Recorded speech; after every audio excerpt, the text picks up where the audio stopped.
Hello guys, FiboSai here, bringing you a mixed tier battle with Jinzoo from Bisaboard form. This is for a fun tournament, a mixed tier tournament. We all agreed to use 2 OUs, 2 borderline and 2 UUs. The Bisaboard tier list is actually pretty different from the Smogon one, so I'll explain later which Poke belongs to which tier. So he starts off with Primeape, his UU, and I start off with Metagross, my OU. I did not expect Earthquake, so I thought he was going to U-turn or close combat, and so I set up my Stealth Rocks. I still live it quite well, and now I go to Gyarados because like every Primeape is usually scarfed. And here I predicted a switch to something that resists a water move, so I go for Earthquake, which turns out to be amazing because he goes out to a Lanturn, his second underused Pokemon, which has an Uxie berry, so no, not a Shaka berry, so Earthquake does not kill him, but it takes a lot of his HP down. So we go for our second Earthquake, didn't want to predict, and he goes out to Uxie. So Uxie is quite a problem for my team because most of my teammates are physical, so I try to play around it. I go to Edward, because I predicted the Thunder Wave. I try to set up now. So he goes out to his Lanturn, and I taunt, so he can't set up his Stealth Rocks. But now I have to switch because I don't want to take an Ice Beam or a Surf or this Hydro Pump. So I go to my Feraligator, which is borderline on the Bisaboard, and go for Earthquake. And even if he still had his Shocker Berry, his Earthquake would have taken it out because I'm Life Orb and Max Attack Adamant. He goes back out to Primeape, which I know he can't kill with an Aqua Jet, and I don't really enjoy taking a close combat. So I go to Gyarados to get the Intimidate on it, and to lower his attack even more. He goes for a close combat, which I resist, and he has at -1 attack, so it does only about a quarter. I didn't want to set up this early in the game because I didn't know what else he had on his team. And I knew he had his Uxie, so I went for a Waterfall just to get as much damage on the Uxie as I probably can. It doesn't do that much, and so I decided to switch right back out to my Gligar, because I know Gligar can wall this Uxie and attempt to set up with Sword Stances and Agilities. But he makes a really great prediction, predicts my switch to Gligar and double switches to Starmie. I see the leftovers, so I think the Starmie is a standard Rapid Spinner.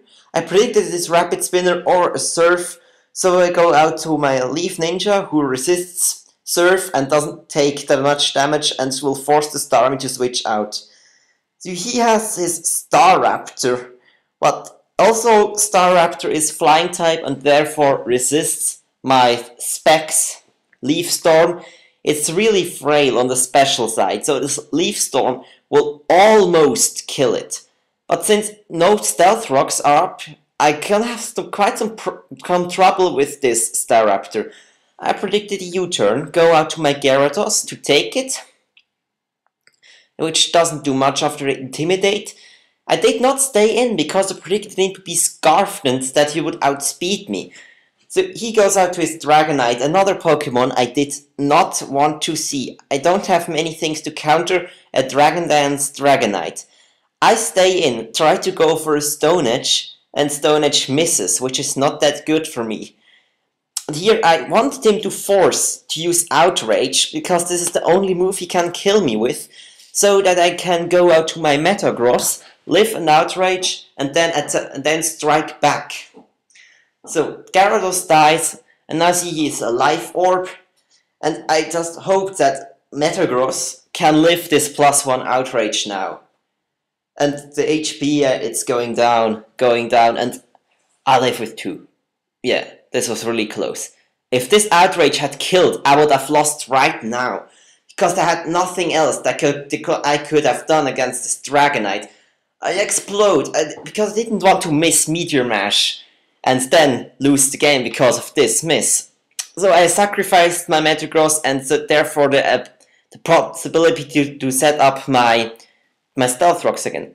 I predicted he would bring in his Staraptor again because the fastest thing on his team. And so I go to Hitmontop, which has priority.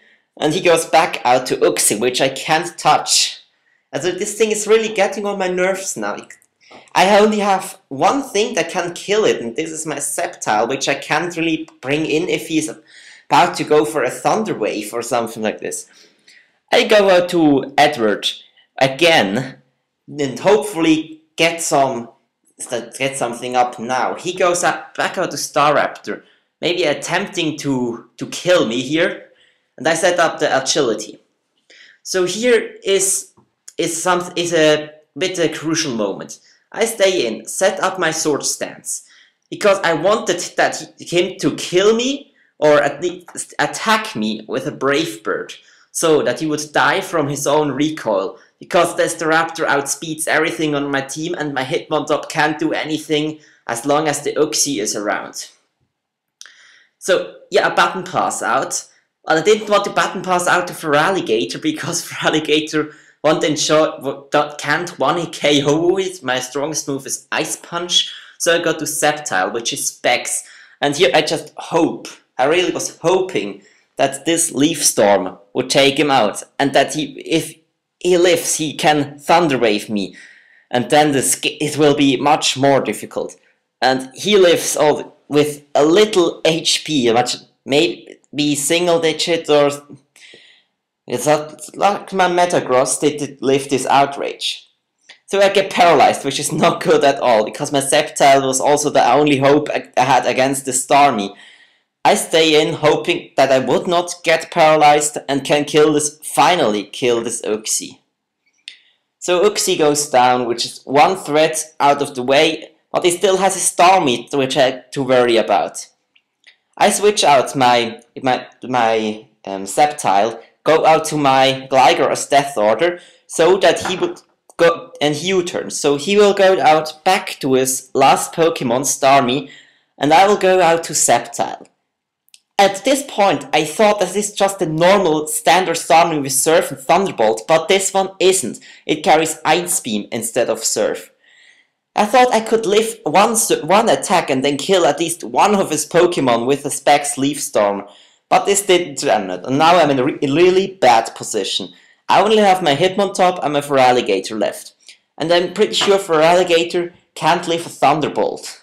So I just have to go to Hitmontop and try to do as much damage as I can. I think he predicts my Sucker Punch here and goes for a recover, but I actually don't even have Sucker Punch. I just tried to attack him with my close combat, and I was really hoping for a crit, because this is the only way I could win this battle. He keeps on going for a recover to lower my special defense even more, so that he can make sure that I will die to an Ice Beam or a Thunderbolt.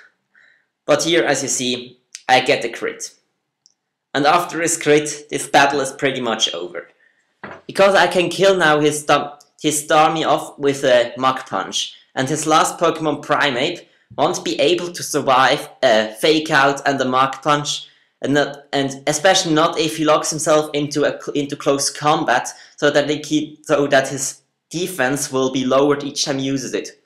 I switch out, go to my Feraligator as Death Order, so that I can come in later, and then Mach Punch, then Fake Out and Mach Punch it for the kill.